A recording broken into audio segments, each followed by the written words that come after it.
राजाजे ममिंग कइनोम हाइबनिने कावग्रे अदु होरेन हंगगा हाइरागे ma'am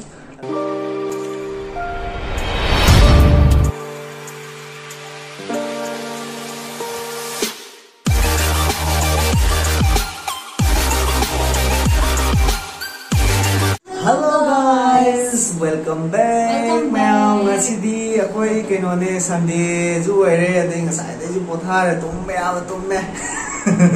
Aduga akoy hijik chatoi je kinone ne sida sidai di khar lape fort am lei boko mogi orcha haina aduda ne akoy koi chatoi je mi ma'am chatnai boko akoy ju masi yeng ge to bone do ma'am video je namaga dum thagala age kamai tawi moi gi photo karmai to bono kai do bono hai do khara sum namaga dum thagala age me adudi chala je adudi khoi chatla ge to ga kamai to bono mafam do kam phaja bono hai bono me am ju uchara age adudi thok na ba to ji sai be khoi thok na ba to age iPhone phải không? Camera sẽ này cái nó phone phải ăn trễ. Ở đi vào phòng đó giờ là can đâu mu, chắc là cái xa đâu, xa cái gì ngâm. Pung kia ta rồi kìa, pung, nó uống cái pung mà ngã ta đâu vậy? Pung mà ngã ta đâu có mình Ani wali pung mga rồi nè rồi.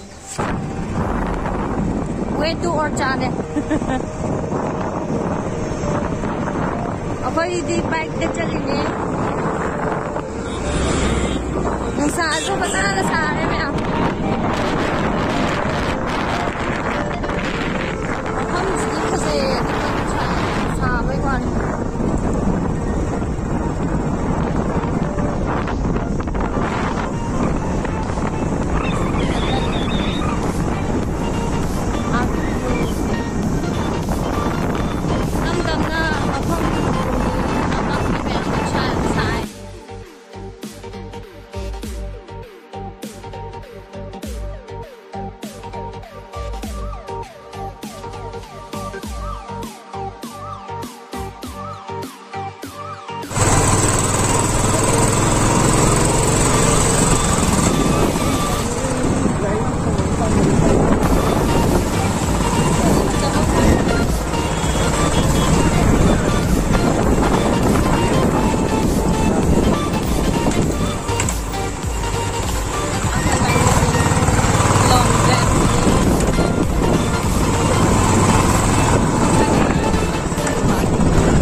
और चा चंगम निसी से खतंग दिवाली दे दो दवाई हम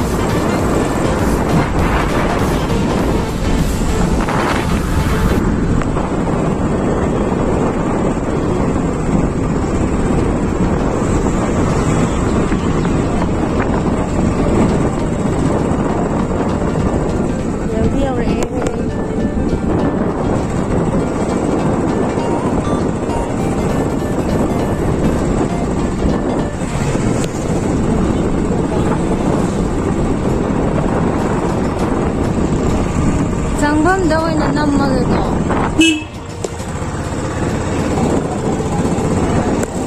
Sinakila. Wow, कैसे का? भाई गाड़ी पार्क कहाँ होता है? पक्षी में तो कहाँ होता है?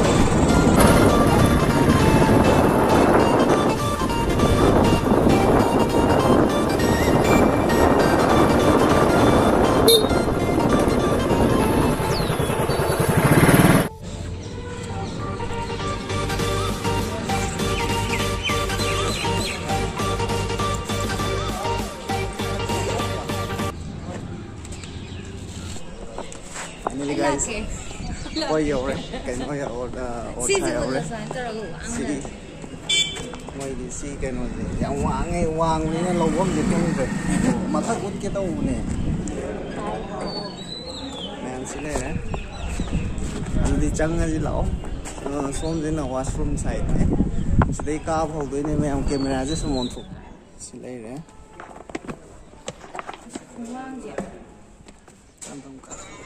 Kaura.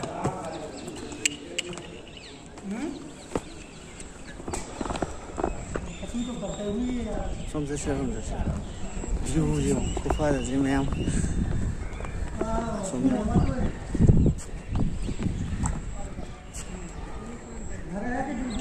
Yam Pajay. She's an example of a from view the original see from Jenna.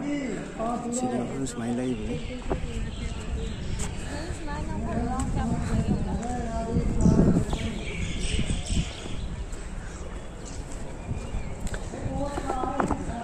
Somjina Mapangi Lambi or the Neva.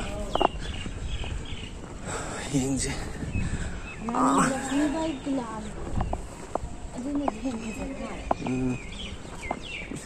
Do they hand puzzle for Nessie? I'm on the lady man. Ma'am's mine and lay my canoe. Some other I'm among the original Mandir, Nemo Kanogi, Orcha Mandir, my mamma giving Topali, Matamgi, my Mandir, totally in a mother of the she's always doing it.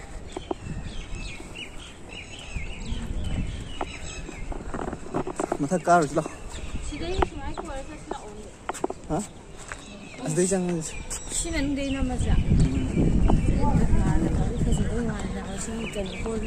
As a yam.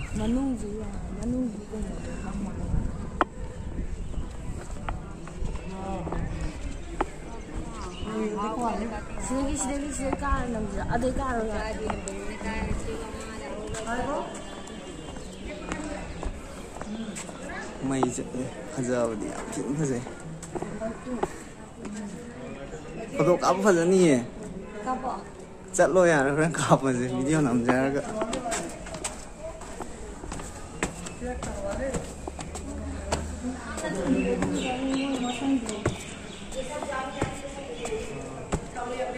See, you want to my I'm too post style. Rani. Moi si Manu si mà phong gì cái gì ôi dạ nó ai Rani the last of them thật sự là Manu chẳng gì lâu cũng có hàng ngày rồi thì nghe khói lạc quá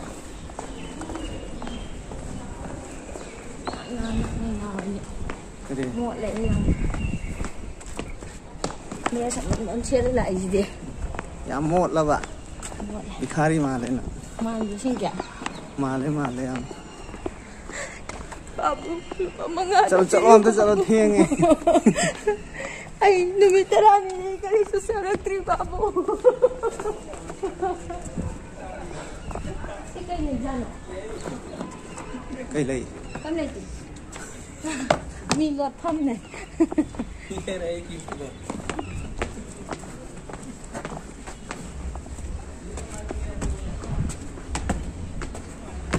Bạc chàng khăn Nào nó gây hay là gì? Như là hai YouTuber hay gì? तो ठीक है वो तो है ही नहीं ना इसलिए चल रहा है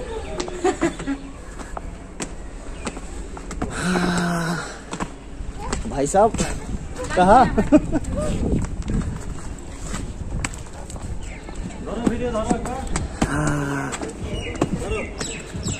चलो यम नाल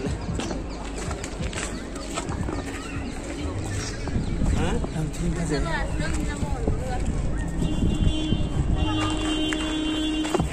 yam naal वो फोन में बोल दे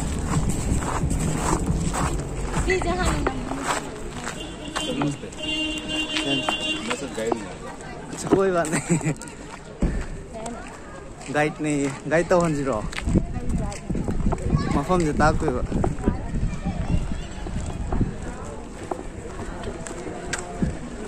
गाइड की जाना ब्लैक कर हो गया wow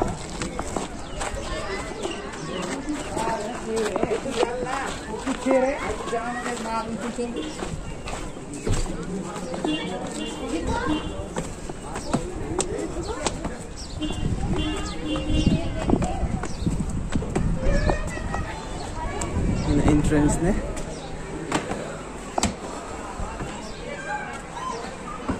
Paisa lau tho. Phone pay. Ada ni sang phone pay paisa lau doi ma.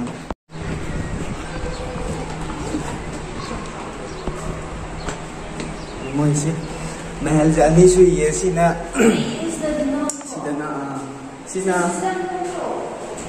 sina counter mahal ama ne ba sel counter nate ai ni moi gi mahal ja ani ni khwani gi or ma le ba amana si am tin post ai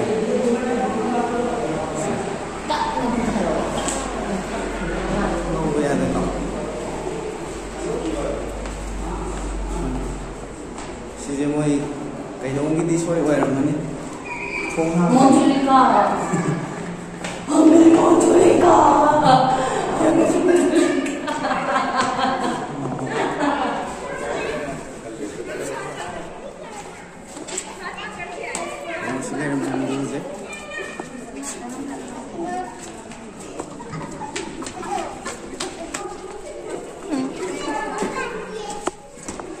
Ay, mamang sila kanila ay nga gusto nga mamalo. Ngon này bố. Chạy cao cầm đông ăn để he. Chặt luôn.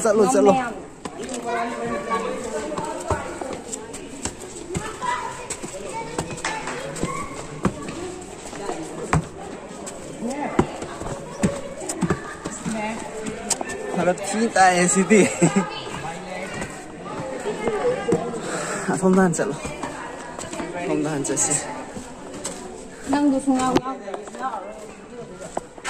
Cái này là cái lò xôm nha. Ai yêu về tới mi yang đôi như cái nữa chứ. Xin nó cây gì đấy nói mà. Cà phê à này. Mà khăn để xôm nó dã sáng lên. Đấy cái gì lên. Tốt. Lấy chút phong tôi quẹt môi gì. Lỗi nè đi sang thang để đi xin nó khoai mà thật rồi mà là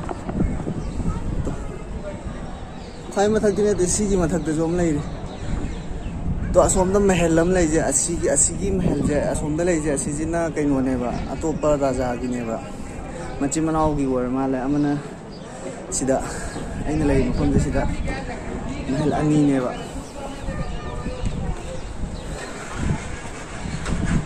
cho ne nó to si ma thak jo om lei ri ba akhoi ni lei je sin second floor ne ba third floor je lei third floor ta ju ka je view je post ta a cái no bom da chalo dom de chalo mang da ma thak ka bai lam bi yeng ji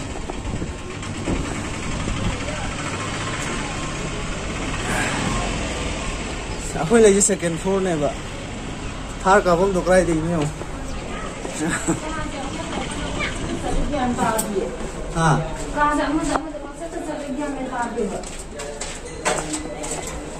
Sawan na po ako. Siya ang sang lang ng sang. Last week.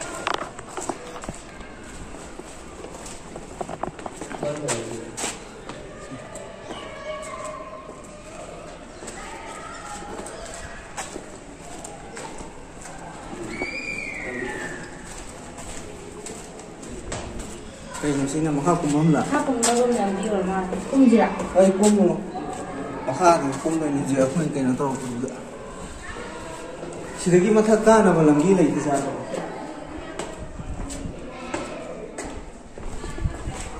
Mặt thắt hả?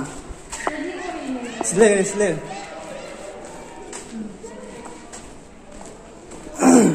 Mà ban đây juga về xóm đây cả gì đó hiểu không?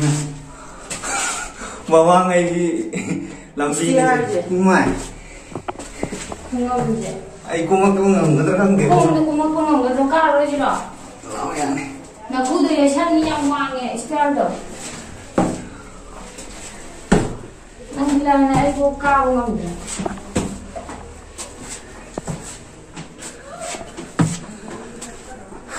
sina last ne.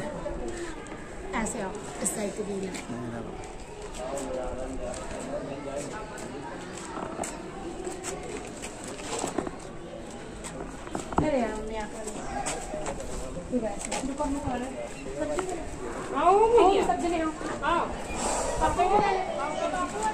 Makana ada je.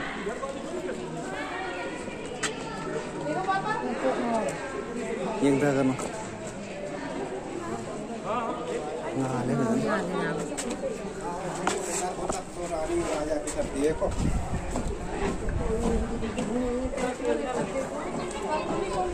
kan?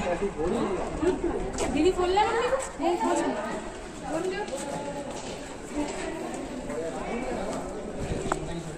손잡.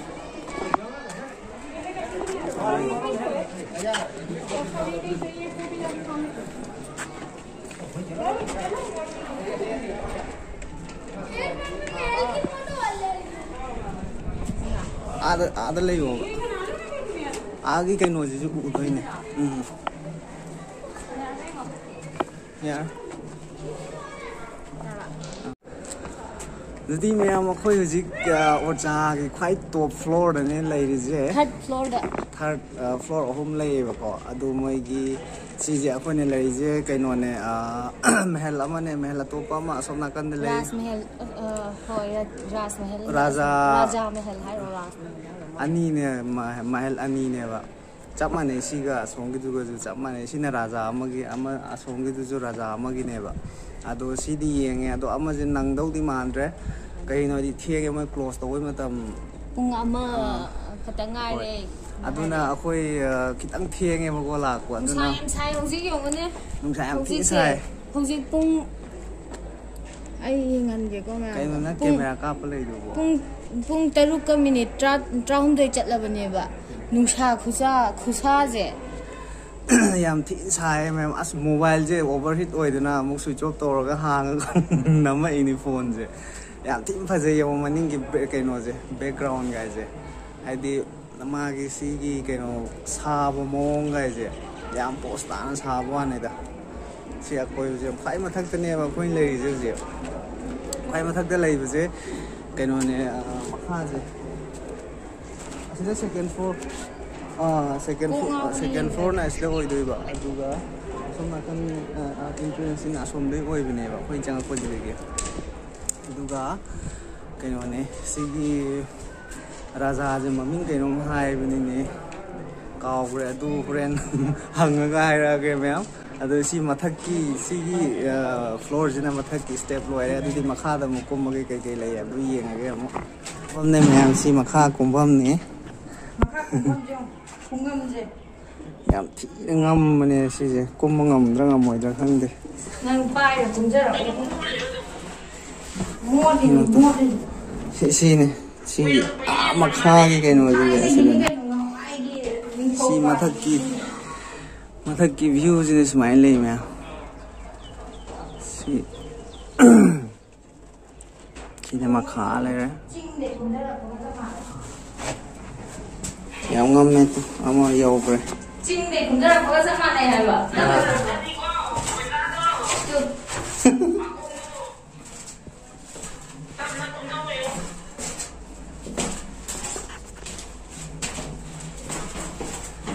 ai đi ra đi ta chứ gom lối chừng nó sẽ lên đến không ngâm được xin được mua cả máy lấy ra nó mới gì ra càng vui rồi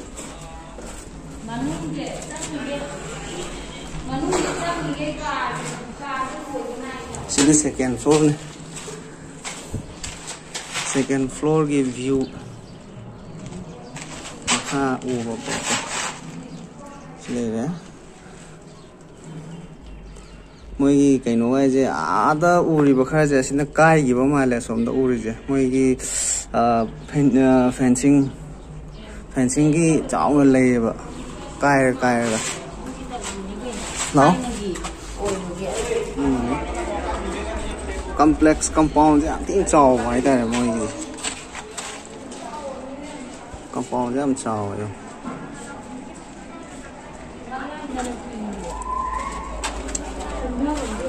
không miếng không ta cùng thế còn nhau ngon đẹp ra bà yeah.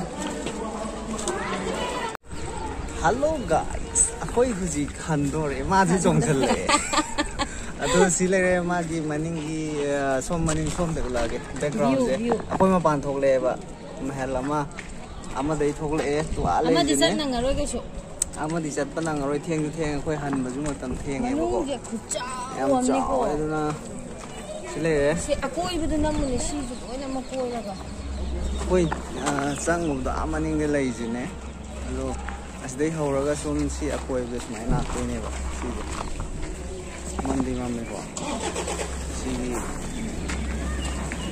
sum na kan dam lai je si gi je si ju asoma mang ge ye chap ma ne ba me la ma ne ba asdi chang mon nang ro next time ma kan do chang age si le si ji na hotel ne ba asda cha ran thak ma ba lai na ba loi na ke na to re khang ne bol tàu lấy những cái lấy về tàu lấy những cái lấy về ấy xin một phần gì đi mẹ em enjoy giúp phần ra tàu đấy à thôi rồi bây giờ này đâu xin một phần gì à tôi mẹ em là video gì phần gì hay là khán giả cái đi like share subscribe tàu video mo anh nào vui em vậy chỉ nào hồi ta cái gì cũng subscribe tàu sen video mo tôi like ông tăng năm sen video mo like anh em bây giờ free da nam biramo free da dum nam sen biramo free da nam baya bane like to baya free da nam baya bane khubi khatang ting bane mayam somna khara cái to ma le ko hoi hazabi ki tangwa mamsal le somna nusa tarak pai hazaba aina maning jo ninga ga wangang ning ko ado hazaw na di camera na di atre mamsal la nusa tarak pa jaga oi be ne ado mayam ngasi di matang asida lotion ba tawrake yum halage thenge bo ko wajuare yo bo ka Istia phadra ta ba ka ru ba ge do Istia do sumaina thak oi de ba jansi da la ko oi tar ga di mafam da soi de na yeng bi yam thik da phajabo mafam ma oi le me khoi dik na la khai chatlam dre nga hang ge ai ma next sunday ko ding la ken khan mo do ai sida le ro ai yum na pencil thokla ne do na ken taw dre to me ang si di la o loi sila de video je som da la o video je loi sila ga me ang do ding asi gi di loi sala ge asi gi di loi sila ge bye bye bye